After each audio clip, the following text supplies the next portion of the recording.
কিছু মানুষ আমাদেরকে মাঝে মধ্যে বলে ঈমান এটা অন্তরের বিষয়, এটা বাহ্যিক বিষয় নয়। ওই দিন একজন মানুষ আমারে কমেন্ট করছে যে ঈমান ইসলাম এটা অন্তরের বিষয়, গোপন বিষয়, এটা প্রকাশ্য লোক দেখানোর বিষয় নয়, এটা হচ্ছে ধোঁকাবাজি, এটা হচ্ছে প্রতারণা।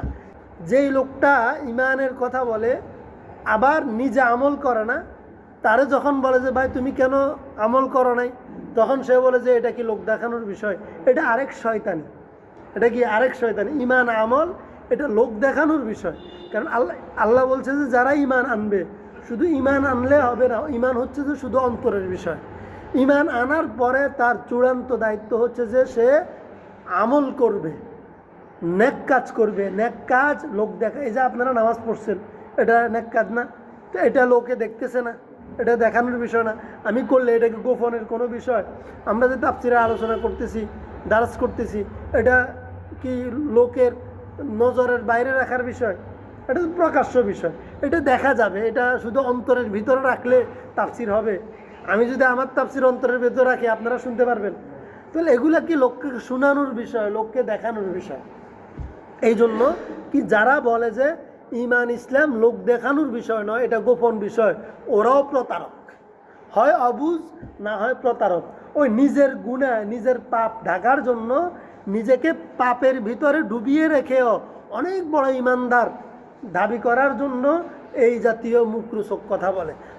আল্লাহ এই জন্য বলছেন ইন্নাল্লাযীনা আমানু ওয়া আমিলুস সালিহাত, যারা ঈমানও আনবে, নেক কাজ করবে, তাদেরকে তাদের সেই কাঙ্ক্ষিত, তাদের উর্জিত জান্নাতে আল্লাহ পৌঁছে দিবেন। সুবহানাল্লাহ। বিসমিল্লাহির রহমানির রহিম।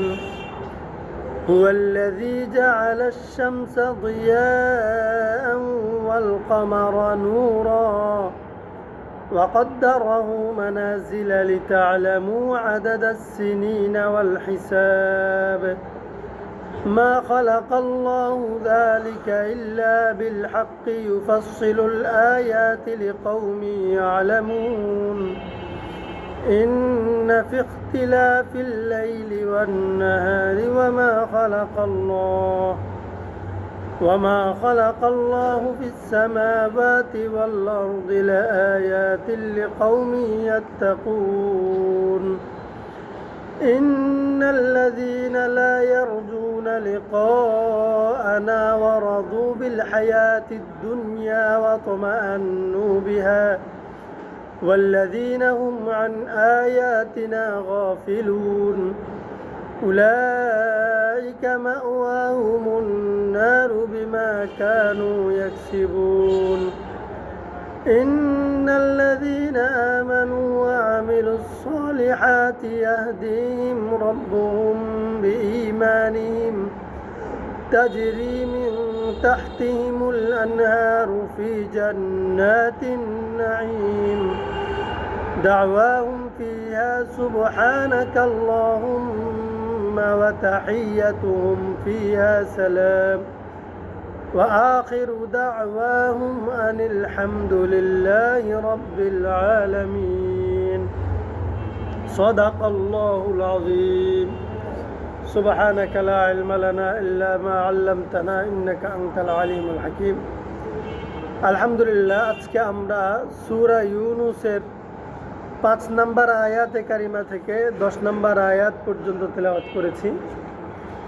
এই কয়দিনে আমরা যে আলোচনাগুলো শুনছিলাম, যে আল্লাহ তাআলা তার পরিচয় দিচ্ছিলেন, সেই ধারাবাহিকতায় সূরা ইউনূসের 9 নম্বর আয়াতে আল্লাহ তার নিজের পরিচয় দিচ্ছেন এই কথা বলে যে আল্লাহ তিনি আল্লাযী জাআলাশ শামসা দিয়াআ, যিনি সূর্যকে প্রখর রৌদ্রের মাধ্যমে ব্যবস্থা করেছেন, রৌদ্র দিয়েছেন। সূর্যকে আল্লাহ তাআলা প্রকাণ্ড আলো দান করেছেন। ওয়াল কামারা নূরা, এবং চাঁদকে আল্লাহ ঠান্ডা আলো দান করেছেন। চাঁদের মধ্যেও আলো দিয়েছেন, সূর্যের মধ্যেও আলো দিয়েছেন। কিন্তু আল্লাহ দুইটার মধ্যে ব্যাপক একটা পার্থক্য করেছেন। পার্থক্য কি? দিয়া এবং নূর দুইটা অর্থে আলো, কিন্তু মৌলিক পার্থক্য, যেমন রাতের আলো চাঁদের আলোতে কাজ করা যায় না, কিন্তু চাঁদের আলো উপভোগ করা যায়। মানুষ চাঁদের আলো উপভোগ করে, কিন্তু এটা কাজ করা যায় না, সেটাও আলো। আবার সূর্যের আলোতে মানুষ কাজ করতে পারে। যদি সূর্যের আলো চাঁদের আলোর মতো হইতো, তাহলে মানুষ দিনের বেলায় কাজ করতে পারতো না। তো আল্লাহ তাআলা বলেন, আল্লাহ সূর্যকে প্রচণ্ড আলো দিয়েছেন, শক্তিশালী আলো দিয়েছেন, যে আলোর সামনে মানুষ তাকাতেও পারে না।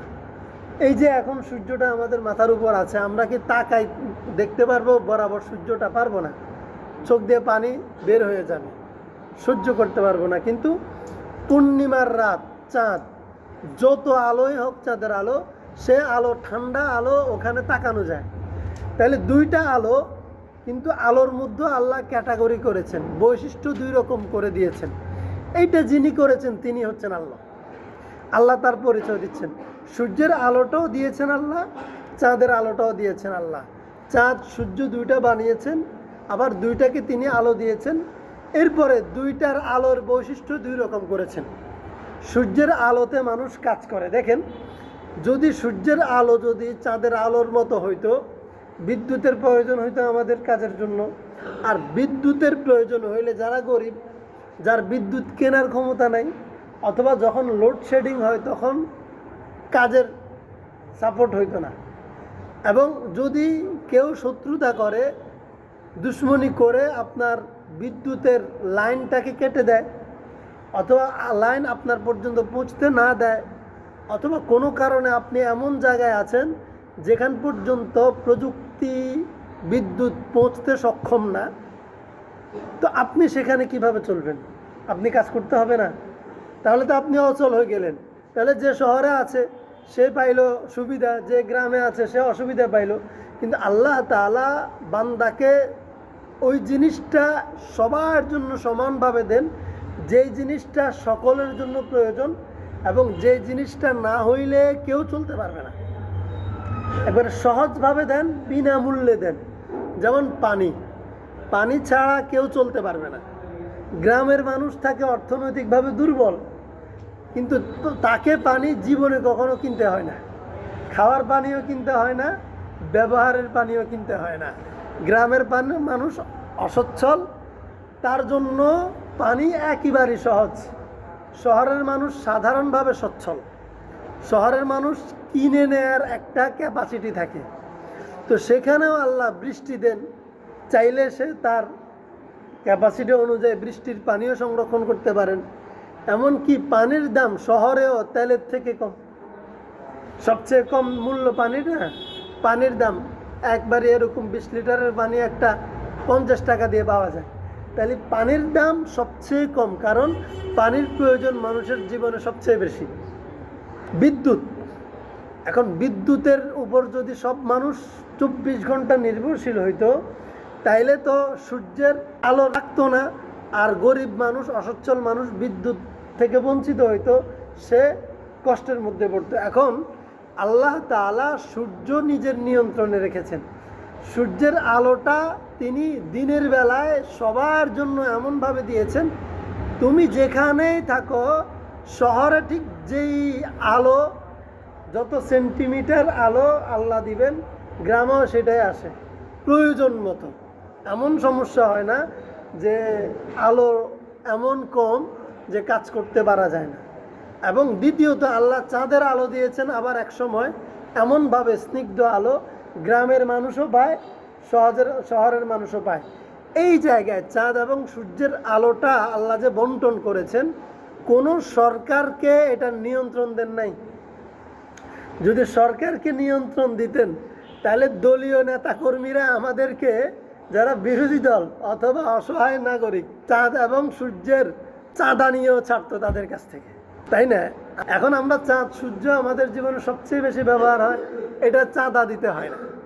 এবং কোনো দলীয় নেতাকর্মীরা আমাদের কাছ থেকে আমাদেরকে চাঁদ সূর্যের থেকে বঞ্চিত করতে পারে না। তাইলে আল্লাহ তাআলা সেই আল্লাহ, যিনি প্রতিটা বান্দার কাছে তার প্রয়োজন পৌঁছান, এর মাধ্যমে বা পৌঁছার পথে কোনো ব্যক্তি, গোষ্ঠী, শক্তি প্রতিবন্ধক হইতে পারে না। সুবহানাল্লাহ। আপনি যদি একবারে কেউ যদি আপনার বাড়ির চারপাশ ঘেরাও করে দেয়, তারপরেও সূর্যের আলো ঠিকই আপনার মাথার উপর আসবে, চাঁদের স্নিগ্ধতা আপনার মাথার উপর আসবে। তাহলে আল্লাহ তাআলা তার পরিচয় দিলেন হুয়াল্লাযী, সেই আল্লাহ, তিনি আল্লাহ। কি কোন আল্লাহ? আল্লাযী জাআলাশ শামসা, যিনি সূর্যকে বানিয়েছেন এবং সূর্যকে তিনি প্রখর রৌদ্র দিয়েছেন। রোদ, যদি রোদ না হইতো, সূর্যের আলো যদি শক্তিশালী না হইতো, আমরা জামা কাপড় শুকাইতে হতে পারতাম না। আমরা শুকানোর জন্য তো সূর্যের আলো কাজ দেয়। যদি চাঁদের আলোর মতো স্নিগ্ধ হইতো, ঠান্ডা আলো হইতো, ঠান্ডা আলো দ্বারা তো আর জামা কাপড় শুকানো যাবে না। আল্লাহ তাআলা দিয়েছেন ওয়াল কমারা নূরা, এবং আল্লাহ দিয়েছেন চাঁদকে আল্লাহ আলো দিয়েছেন। ওয়াকদ্দারাহু মানাজিলা, এবং আল্লাহ চাঁদের এবং সূর্যের নির্দিষ্ট মানজিল নির্ধারণ করে দিয়েছেন। চাঁদ সূর্যের মতো জন্য তাদের চলার জন্য নির্দিষ্ট অক্ষ আল্লাহ তৈরি করে দিয়েছেন, পথরেখা তৈরি করে দিয়েছেন। চাঁদ সূর্য দুইটার পথে চলে, নিয়ম মতো চলে। লিতা আলামু আদাদাস সিনিন ওয়াল হিসাব। চাঁদ সূর্যের মাধ্যমে যে শুধু আমরা আলো পাই সেটা না, আল্লাহ চাঁদ সূর্যের মাধ্যমে দিন, মাস এবং বছর গণনার ব্যবস্থা রেখেছেন। সুবহানাল্লাহ। আমরা দিন হিসাব করি, দিন চিনতে পারি, দিন বুঝতে পারি কিসের মাধ্যমে? সূর্যের মাধ্যমে। সূর্য প্রতিদিন উঠে, প্রতিদিন ডুবে। সূর্য প্রতিদিন উঠে, প্রতিদিন ডুবে। তাহলে সূর্য যখন উঠে আমরা বুঝতে পারি যে দিন শুরু হয়েছে। সূর্য যখন ডুবে আমরা বুঝতে পারি রাত শুরু হয়েছে। তাহলে সূর্যের মাধ্যমে আমরা দিনের হিসাব করতে পারি, দিনের হিসাব। আর চাঁদের মাধ্যমে আমরা মাসের হিসাব করি, আর মাসের মাধ্যমে আমরা বছরের হিসাব করি। সুবহানাল্লাহ। চাঁদের মাধ্যমে। চাঁদ কিন্তু প্রতিদিন উঠে নামে না, চাঁদ মাসে একবার উঠে, মাসে একবার নামে। এটা কিন্তু বাস্তব কথা। আমরা দেখি না কেন? সূর্যের প্রখর আলোর কারণে এখনো আমাদের মাথার উপর কিন্তু চাঁদ আছে, এখনো আছে। সূর্যের প্রখর আলোর কারণে, শক্তিশালী আলোর কারণে আমরা চাঁদটা এই চোখে দেখি না। যদি কখনো মেঘ হয়, আকাশ খুব মেঘাচ্ছন্ন হয়, আর সূর্যের আলোটা খুব কম হয়, আর চাঁদ যে অবস্থানে থাকে সে জায়গায় যদি মেঘ না থাকে, আপনি চাঁদ দেখবেন। এবং অনেক সময় আপনি দেখবেন যে 8টা, 9টা, 10টা সূর্য উঠার পরও চাঁদ দেখবেন। আপনি বিকেলবেলাও চাঁদ দেখবেন, যদি সূর্য চাঁদকে আড়াল না করে তার প্রকাণ্ড আলো দ্বারা চোখ দিয়ে দেখবেন। অর্থাৎ চাঁদ মাসে একবার উঠে, একবার ডুবে, একবার উঠে আবার একবার ডুবের মাঝখানে একদিন গ্যাপ হয়, একদিন গ্যাপ হয়। দেখবেন একদিন চাঁদ নাই, ওই দিনকে বলা হয় অমাবস্যা। একদিন চাঁদ থাকে না, ওই দিনকে কি অমাবস্যার অন্ধকার বলে। মানে চাঁদ আকাশের নাই, নাই। চাঁদ থাকলে কিছু হইলেও আলো থাকে।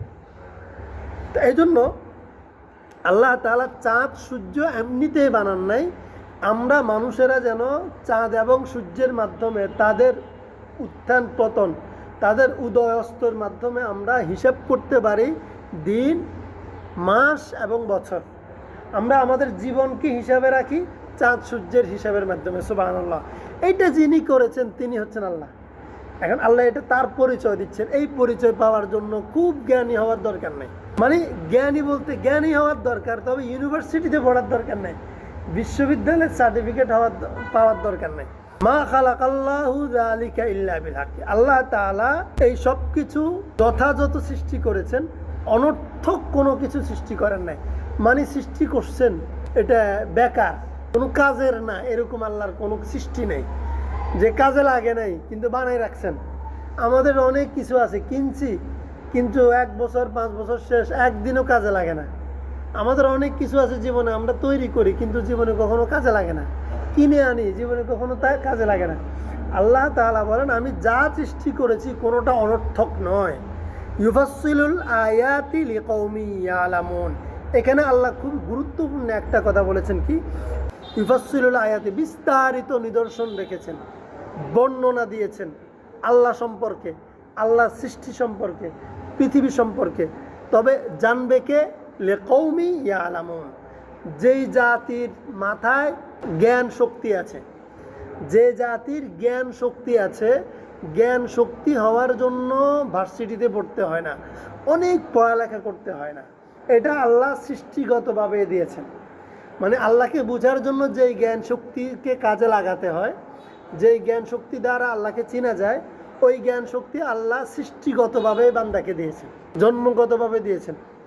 এই জন্য আল্লাহ তাআলা বলেন, যার জ্ঞান আছে, যে সম্প্রদায়ের, যে জাতির বা যে ব্যক্তির জ্ঞান আছে, বুঝবুদ্ধি ভালো। মানুষ বলে না পলাইগা হড়ালেখা করে না, কিন্তু হাতার তো বুঝ ঠিকই আছে। বেটা তুই বিশ্ববিদ্যালয়ে হরি আমি পাস করি কি 70-72 তুই ব্যাক করলে না, কয় না? সার্টিফিকেট আছে কিন্তু ব্যাক কল, হড়ালেখা নাই কিন্তু আকল জ্ঞান ভালো। তো আল্লাহ বলে যে আল্লাহকে চিনার জন্য আকল জ্ঞান লাগবে, আকল জ্ঞান লাগবে, বুঝ শক্তি লাগবে, জ্ঞান শক্তি লাগবে। একাডেমিক সার্টিফিকেটের দরকার নেই। যার এই জ্ঞান শক্তি আছে, বুঝ শক্তি আছে, সে সহজেই এগুলোর মাধ্যমে আল্লাহ পরিচয় পাবে, আল্লাহকে চিনতে পারবে। এরপরে আল্লাহ বলেন, ইন্না ফি ইখতিলাফিল লাইলি ওয়ান নাহার, এই যে একটু আগে বলেছি দিন রাত, এই যে রাত হয় আবার দিন হয়, দিন রাতের যে পরিবর্তন, একবার রাত আসে আরেকবার দিন আসে, এই যে পরিবর্তনটা আল্লাহ বলেন ওয়ামা খালাকাল্লাহু ফিস সামাওয়াতি ওয়াল আরদি, রাত দিনের পরিবর্তন আল্লাহ এটাও আল্লাহ করেছেন। এবং আসমান জমিনে যা কিছু আছে, যা কিছু বলতে আমি আছি, এই যে স্থাপনা আছে, এই যে পানি আছে, নদী নালা খালবিল আছে, গাছ আছে, মহাসমুদ্র আছে, বন বাদার আছে, আকাশে ভাসমান পাখি আছে, সাগরের তলে বহু জীবজন্তু আছে, এরপরে বড় বড় বনাঞ্চলে কত প্রকারের প্রাণী আছে না। আল্লাহ বলে যে এই জমিনে যত কিছু আছে, এরপর আসমানে যত কিছু আছে। এর আগে তো আল্লাহ শুধু চাঁদ এবং সূর্যের নাম নিয়েছেন, তারও আঁকা আছে না, আরো গ্রহ নক্ষত্র কত কিছু আছে না। আল্লাহ বলে যা কিছু আছে এই সব কিছু আল্লাহ সৃষ্টি করেছেন কেন? লাআয়াতিন, নিদর্শন হিসাবে, আল্লাহকে চিনার ব্যবস্থা হিসেবে। মানে এগুলো দেখে যার আকল আছে, আল্লাহর প্রতি যার ভালোবাসা আছে, মহাব্বত আছে, যা আল্লাহর প্রতি যার ভয় আছে, ভয়, ভালোবাসা, আন্তরিকতা, যার ভিতরে এই তিনটা জিনিস আছে, সেই ব্যক্তি আল্লাহকে চিনবে। লিকৌমি ইয়াত্তাকুন, প্রথমে কিছু জিনিস দেখে আল্লাহর নিদর্শনগুলো সে বুঝবে জ্ঞান বুদ্ধি দ্বারা। যখন কিছু জিনিস সে দেখবে, চিনবে, বুঝবে, তখন তার ভিতরে ওই অদৃশ্য সত্তা আল্লাহর প্রতি একটু ভয় তৈরি হবে, ভালোবাসা তৈরি হবে, মোহাব্বত তৈরি হবে। এই উদাহরণগুলো দেখে, আল্লাহর সৃষ্টির নিদর্শন দেখে সে ঈমান আনবে, সে ঈমানের উপর উঠবে। এরপরে আল্লাহ তাআলা বলেন আল্লাহকে চিনার মাধ্যম হচ্ছে এগুলো, ইন্নাল্লাযীনা লা ইয়ারজুনা লিকাআনা।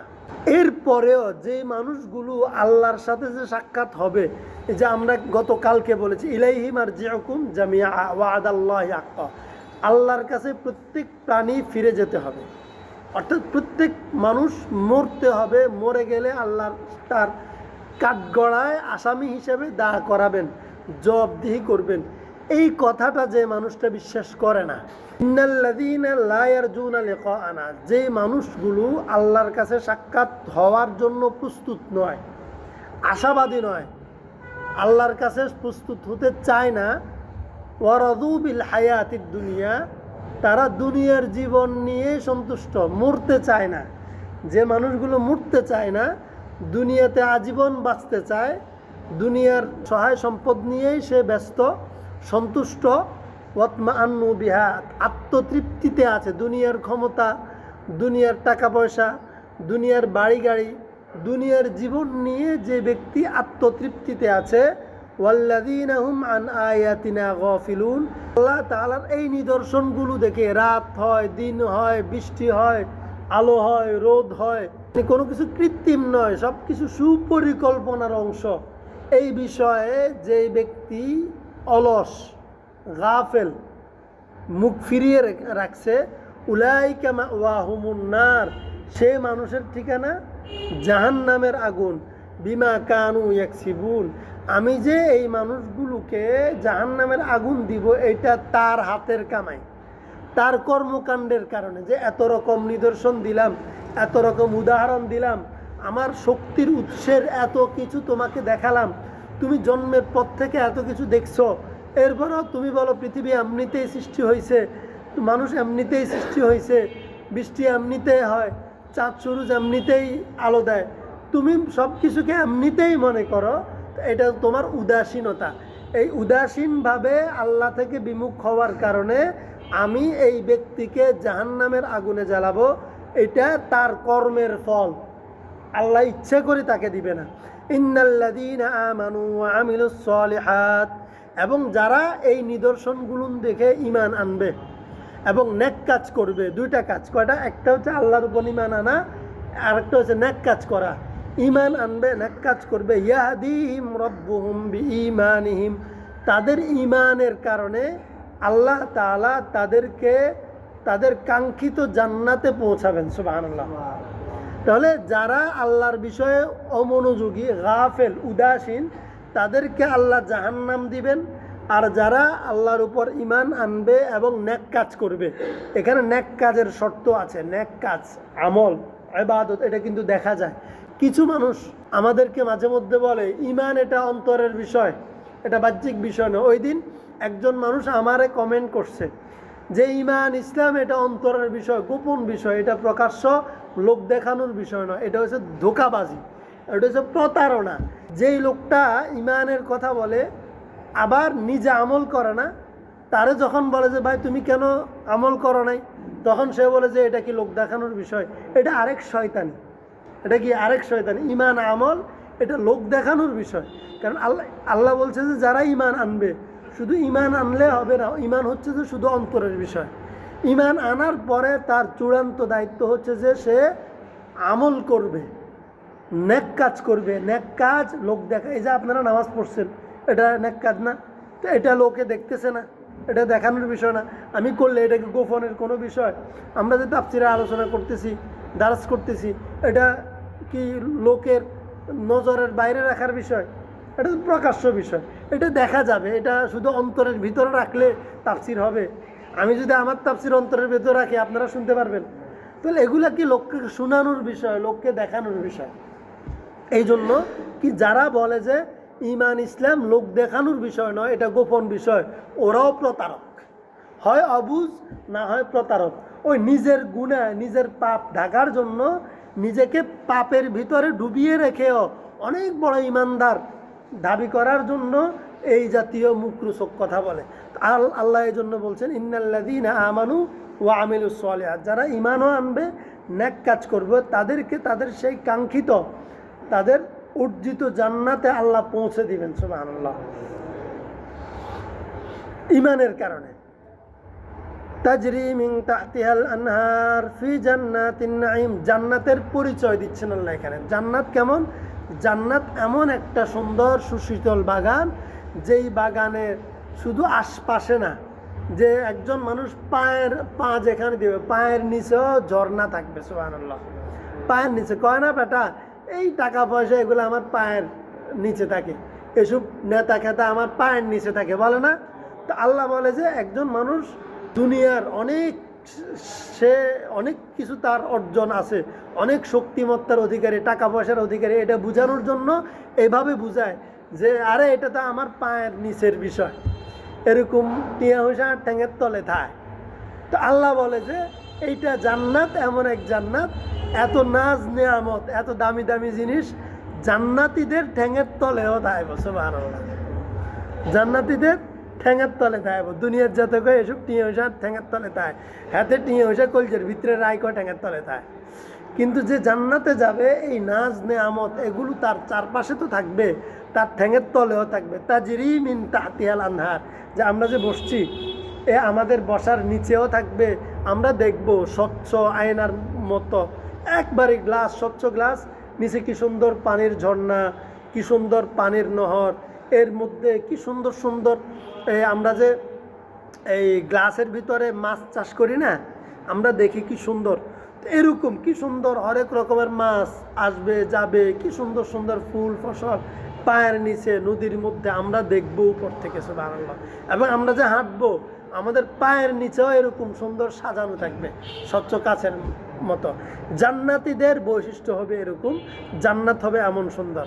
দাওয়াহুম ফিহা সুবহানাকাল্লাহুম্মা। জান্নাতীদের অবস্থা জান্নাতে কেমন হবে? জান্নাতীরা জান্নাতে শুধু তারা বলবে সুবহানাকাল্লাহুম্মা ওয়া বিহামদিকা ওয়া তাবারাকা ইসমুকা, তারা সুবহানাকাল্লাহুম্মা পড়বে। কেন? মানে কিছু কিছু মুফাসসির বলে তাদের যখন কোনো কিছুর প্রয়োজন হবে তারা মনে মনে এটা সুবহানাকাল্লাহ সুবহানাল্লাহ এটা বলবে, সুবহানাকাল্লাহ, আল্লাহর প্রশংসা করবে, তার জন্য সব জিনিস হাজির হয়ে যাবে। এবং আরেকটা তাফসীর হচ্ছে যে জান্নাতীরা ওখানে এত নাজ নেয়ামত দেখবে, সবসময় সে আল্লাহর প্রশংসাই করবে, সুবহানাল্লাহ পড়বে, তার মুখের বুলি থাকবে সুবহানাকাল্লাহুম্মা ওয়া বিহামদিকা। এবং তাহিয়াতুহুম ফিহা সালাম, তারা একজনে দেখলে সালাম দিবে। সুবহানাল্লাহ, আমরা যে দুনিয়াতে একজনকে একজন সালাম দিই আসসালামু আলাইকুম, জান্নাতীদের মুখের বুলি থাকবে সালাম, তারা একজন সালাম দিবে, ফেরেশতারা জান্নাতীদেরকে সালাম দিবে, এমনকি আল্লাহ তাআলাও জান্নাতীদেরকে সালাম দিবে। সালামুন কওলাম মির রাব্বির রহিম, সূরা ইয়াসিনের মধ্যে আছে। আল্লাহ নিজে জান্নাতীদেরকে সালাম দিবেন। সুবহানাল্লাহ। ওয়া আখিরু দাওয়াহুম আনিল হামদুলিল্লাহি রাব্বিল আলামিন, এবং জান্নাতীদের শেষ কথা হবে আলহামদুলিল্লাহি রাব্বিল আলামিন। মানে জান্নাতীদের কথার শুরু হবে আল্লাহর প্রশংসা দিয়ে, আল্লাহর পবিত্রতা গেয়ে, শেষ হবে আল্লাহর পবিত্রতার মাধ্যমে, প্রশংসার মাধ্যমে। এবং একজনকে একজন দেখলে তারা সালাম বিনিময় করবে, এবং আল্লাহ নিজেও তাদেরকে সালাম দিবে, ফেরেশতারাও জান্নাতীদেরকে সালাম দিবে। সালাম এত বড় ইবাদত, এত বড় নেয়ামত, সুতরাং দুনিয়াতে জান্নাতি চিনার একটা বিশেষত্ব হচ্ছে যে সালাম বিনিময় কে করে? একজনটা একজন দেখলে সালাম দেয়। সালাম দেওয়া মানে কি? আল্লাহ তোমারে শান্তিতে রাখুক, তো সেও বলল আল্লাহ তোমারও শান্তিতে রাখুক। তাইলে দুনিয়াতে যে মানুষটা অন্য মানুষটার শান্তি কামনা করে, কল্যাণ কামনা করে, তাহলে সেই মানুষটা যেন জান্নাতি মানুষ দুনিয়াতে বসবাস করছে। কেন? জান্নাতেও একজনে একজনের কল্যাণ কামনা করবে, একজনে একজনের শান্তির কথা বলবে, জান্নাতে কেউ কারো ক্ষতি করবে না। আর যারা একজনকে একজন দুনিয়ার বুকে সালাম বিনিময় করে তারাও কেউ কারো ক্ষতি করে না। সুবহানাল্লাহ। তো আমি যদি বলি যে আপনার উপর আল্লাহ শান্তি বর্ষণ করুক, আল্লাহ আপনাকে শান্তিতে রাখুক, আমি এই কথা মুখে বলে আবার এই কথাকে আপনাকে কি আমি কষ্ট দিব? আমি যদি মন থেকে চাই আল্লাহ আপনাকে ভালো রাখুক, তাহলে আমি কি আপনাকে কষ্ট দিব? অবশ্যই না। সুতরাং যেই মানুষগুলো দুনিয়াতে একে অপরকে সালাম বিনিময় করে, আফসুস সালাম, তোমরা বেশি বেশি একে অপরকে সালাম দাও। সুতরাং আমরা একটা জিনিস জানলাম, জান্নাতি মানুষ একজনরে আরেকজন সালাম দিবে, এবং জান্নাতি মানুষের মুখের বুলি হবে যে আল্লাহর প্রশংসা, সুবহানাল্লাহ সুবহানাকাল্লাহুম্মা ওয়া বিহামদিকা, এবং আলহামদুলিল্লাহি রাব্বিল আলামিন। এই তিনটা জিনিস জান্নাতি মানুষের মুখের বুলি, সবসময় মুখে থাকবে। তো আমরা যদি দুনিয়াতে এই তিনটা আমল করতে পারি, আশা করা যায় আল্লাহ তাআলা আমাদেরকে জান্নাতে নেবেন, এবং আমাদের মুখে এই তিনটা বুলি থাকবে। একটা কি? সুবহানাকাল্লাহুম্মা বা সুবহানাল্লাহ সুবহানাল্লাহ। এরপরে কি? আলহামদুলিল্লাহ আলহামদুলিল্লাহ বা আলহামদুলিল্লাহি রাব্বিল আলামিন। আরেকটা হচ্ছে যে একজন আরেকজনকে বেশি বেশি সালাম দিব। এখন আমরা অনেকে বাইরের মানুষকে তো সালাম দিই, কিন্তু নিজের বিবিকে স্বামী সালাম দেয় না, স্বামী বিবিকে দেয় না, বিবি স্বামীকে দেয় না, বাবা সন্তানকে দেয় না, সন্তান বাবাকে দেয় না, ভাই ভাইকে দেয় না, সন্তান মা বাবাকে দেয় না, মা বাবা সন্তানকে দেয় না। অথচ সালাম তো সবচেয়ে বেশি নিজের পরিবারের মধ্যে প্রচলন হওয়া দরকার। কারণ আমি আমার পরিবারের শান্তি চাই না? আমি তো আমার পরিবারের সবচেয়ে বেশি শান্তি চাই, আমার পরিবারের সবচেয়ে বেশি ভালো চাই আমি। তাহলে আমি কেন আমার পরিবারকে সালাম দেব না? সালাম দেয়া মানে তো আল্লাহকে বলা, আল্লাহ আপনি আমার পরিবারকে ভালো রাখেন, আমার সন্তানকে ভালো রাখেন, আমার বাবা মাকে ভালো রাখেন, আমার ভাই বোনকে ভালো রাখেন। স্বামী আল্লাহর কাছে চাইবে, আল্লাহ আসসালামু আলাইকুম, আল্লাহ আমার স্ত্রীকে ভালো রাখেন। আবার স্ত্রী আল্লাহর কাছে বলবে সালাম দিয়ে স্বামীকে যে আল্লাহ আমার স্বামীকে ভালো রাখেন। তাহলে সালামের প্রচলন আগে নিজেদের পরিবারের মধ্যে, নিজেদের মধ্যে আমরা বেশি বেশি করবো ইনশাআল্লাহ। আল্লাহ তাআলা আমাদেরকে কবুল করুন, আমিন। ওয়া আখির দাওয়ানা আলহামদুলিল্লাহি রাব্বিল আলামিন।